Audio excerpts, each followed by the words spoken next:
President's visit to Zamboanga City to spearhead distribution of badly needed financial assistance, relief aid, and shedding light on government services and programs was the appetizer to the main course, served by House Speaker Martin Romualdez and government's encore performance earlier today with the Bagong Pilipinas Serbisyo Fair. Armela Las Moras on the bigger and more souped-up version of government spreading the love with at least 580 million pesos in aid, services, and government programs to at least 111,000 beneficiaries in this story. Maria is deeply grateful for the rice and cash assistance she received today. She's one of the beneficiaries of the Bagong Pilipinas Serbisyo Fair here in Zamboanga City. Maria said she has a big family, so each and every piece of aid counts. Masaya po dahil meron kami bigas, tapos may pera pa. Laki na po tulong sa amin.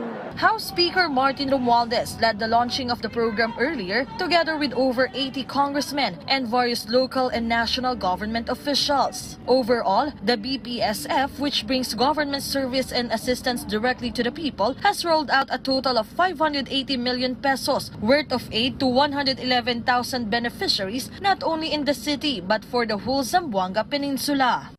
Ito po kahawayan ng ating budget ay kailangan ng ating batas na gumawa ng budget para itong mga programa, proyekto ay ma-implement. At nandito po kami para makikita natin kung masaya ang mga constituent po natin. Masaya ba kayo dito sa ating mga programa? Masaya ba tayo kayo? Gusto mo nga din ituloy itong mga Bagong Pilipinas Serbisyo Fair? Ayun, natitindigan ninyo, kaya hindi sayang yung pagod ninyo. Yesterday, President Ferdinand R. Marcos Jr. and First Lady Liza Araneta Marcos also extended aid in the city. For this, the local official said, "The people of Zamboanga City are very grateful. Never in the history of Zamboanga had we received such attention from the national government." Aside from the BPSF, other programs were also launched like the Cash Assistance and Rice Distribution or CARD program, Integrated Scholarship and Incentives or EASY program, and the Startup Investments, Business Opportunities and Livelihood or CBOL program. First and foremost, I would like to thank our very dear President Ferdinand Marcos Jr. for bringing the services in Zamboanga City. Siya po talaga yung instrumento dito. Not only for the first time, but for the second time. Yung una, nagdala siya ng bigas, and ngayon ito naman mga cash assistance.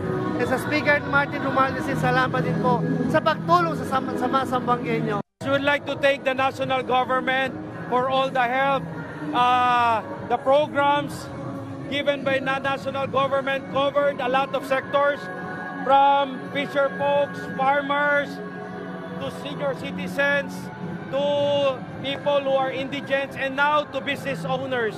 We're very much thankful to President Bongbong Marcos Jr., First Lady Liza Araneta Marcos, and most especially to House Speaker Ferdinand Martin Romualdez for bringing to Zamboanga City the programs of the national government. From the people of Zamboanga City, muchas gracias con ustedes todo. In an interview with PTV, Speaker Romualdez assured to continue bringing aid and services to other parts of the country in the coming days and weeks.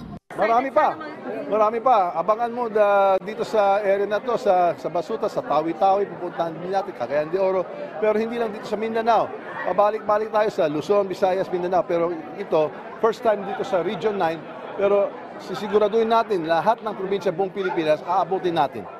Mela Las Moras from the National TV Network for a new and better Philippines.